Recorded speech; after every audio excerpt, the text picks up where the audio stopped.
Aquarius. So this is my first set of readings where I'm doing one for each of the zodiac signs. We are looking at the influence that Mercury Retrograde that we started today is going to have on us. And if you want to see how that spread was put together, it is over on the Patreon. It is bonus content, so it is patrons only. So I would go there just if you want that kind of bonus content, early content, a monthly live stream, access to secret menus for readings, access to discounts and community and all that. If you like these readings, the YouTube videos, just let me know. Let me know what you like, what you would change, and I'll see what I can do there. No need for the extras, just stick around. Like, subscribe, share, and all that. If you would like to book a reading, please go to the website or email me. If there is a reading you've heard me talk about but you don't see it on the website, just let me know. I'm still trying to keep everything updated. If you wanted to book one of these would be considered a mini reading. Now, this is a 3-card reading, but we are doing it as 5 cards because I am adding in a signifier, which is a card representing you, and the shadow card, which is the card at the bottom. We're using the Nicoletta Ceccoli for the main reading, and the Tarot of the Sweet Twilight for the clarification, should it be needed. Alright, so let's start. We are going to be grabbing a card for you. So this represents you, Aquarius. And that is the Queen of Pentacles.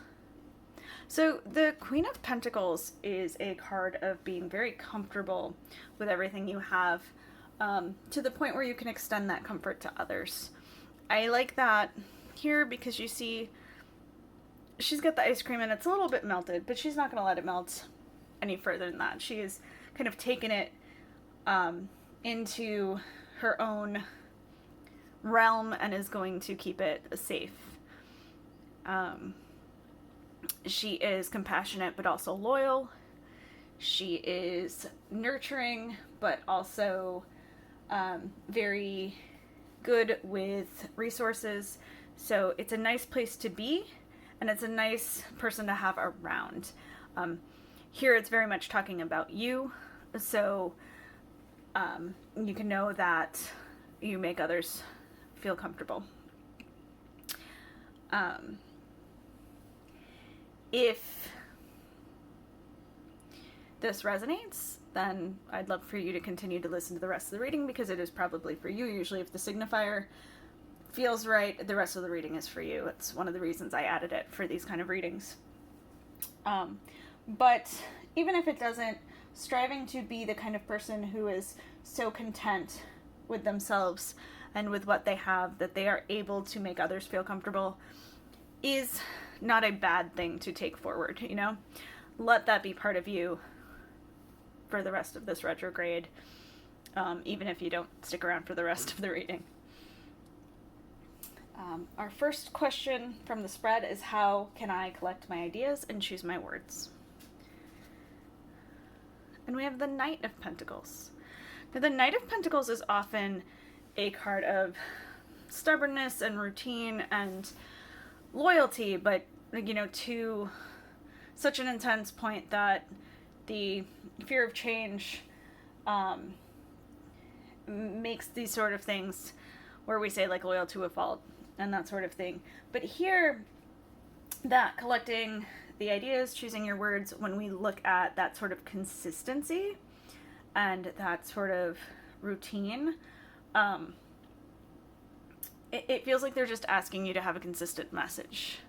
Now, I also like to point out that that is Alice, and she is pretending she has captured her bunny, but that's a guy in a costume, and she's got that look from the Tea Party where they say, and we're all mad here, and she's got that, there's chaos all around, there's the Mad Hatter Tea Party, but I have stuff to do, so I'm going to continue to do it.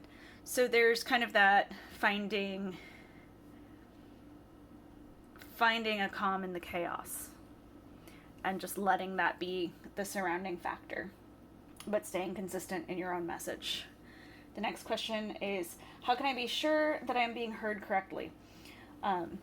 Where this last question was about the words you say and the message you speak, this is more about making sure that it's also being heard. So they're kind of partners. So that is the Two of Swords. The Two of Swords is an interesting one because the twos strive for balance. And often the Two of Swords has this choice to it that there is usually something keeping you, like a subconscious block that is keeping you from seeing what both of those options actually are.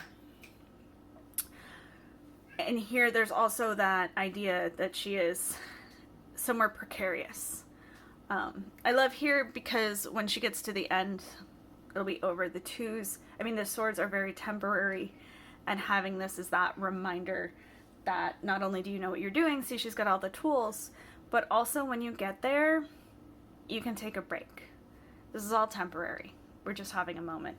Now, in terms of how can I be sure that I'm being heard correctly, I would almost say that you are, and that the subconscious block is more about believing that people do hear you and understand you versus actually being misunderstood. So it may just be time for a rest. You know, in the midst of the chaos here, feeling like you're misunderstood can sometimes just be that not everyone is experiencing the chaos in the same way. Not everyone can respond in the same way, in the same calmness, even if they're in the same place. Our last question is, how can I be more flexible? That is because we move from Gemini into Taurus in a few weeks, and so there will be a different set of complications. And that is the Nine of Swords, which again, very temporary, but usually the card of anxiety and nightmares. It's not saying you can be more flexible by having nightmares, by having anxiety. It's more about facing things head on. So the thing about the Nine of Swords is that it is about making a much bigger situation out of something than it actually is. That kind of hold onto something needs to happen a certain way because we have blown out of proportion what will happen if it goes a different way. That keeps us from being flexible. As an earth sign with an anxiety disorder, I totally understand this. But if you can look at this face on and turn this little bunny back into the little stuffed bunny that's on the floor somewhere, you can take on anything. And you can take on any obstacle and get around it, and that flexibility will come. Finally, we have the Shadow card. More swords, more anxiety.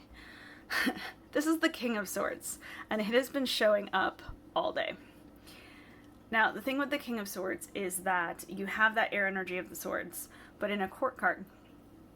So it is more about problem solving, creative thinking, communication, getting everything together. And the King is that similar experience, but also he has been through the Ace through the 10, and he's been the Page, and he's been the Knight, and he's been the Queen. So it's not the same level of anxiety as the 9. It's more of an overthinking and an over-planning. Because he's got all this experience, he needs to do something with it. So he uses it to overplan. A lot of extra planning, a lot of extra communication on the matter. Now, in general, communication is very good. But this brings me back to this discussion between the Knight and the 2, where we're saying you can be speaking clearly and consistently amongst your tornado of chaos. But if the other people are struggling with that same energy, even if they hear you, they are not going to be able to respond the way you want them to. So this is a lot of chaotic energy here, but it's not bad. It's just asking you to understand that not everybody can bounce around these situations the way you can. It does have that reminder to face down the obstacles and go around them instead of stopping and worrying about them. But it doesn't really say that that's a problem you'll have too much with. It does feel here like the people around you will run into that problem. So they're just asking you to know that you can only handle yourself. And the best thing you can do is lead and show other people. That's that creating that comfort zone. And that having some extra planning and some extra communication.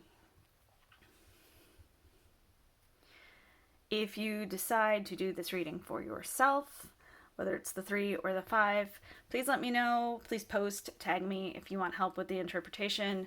Definitely post.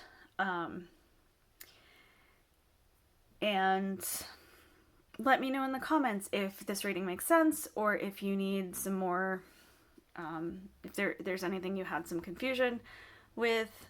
I did talk a lot about chaos, so I can see how it might be confusing. So if you need a little more information, feel free to comment.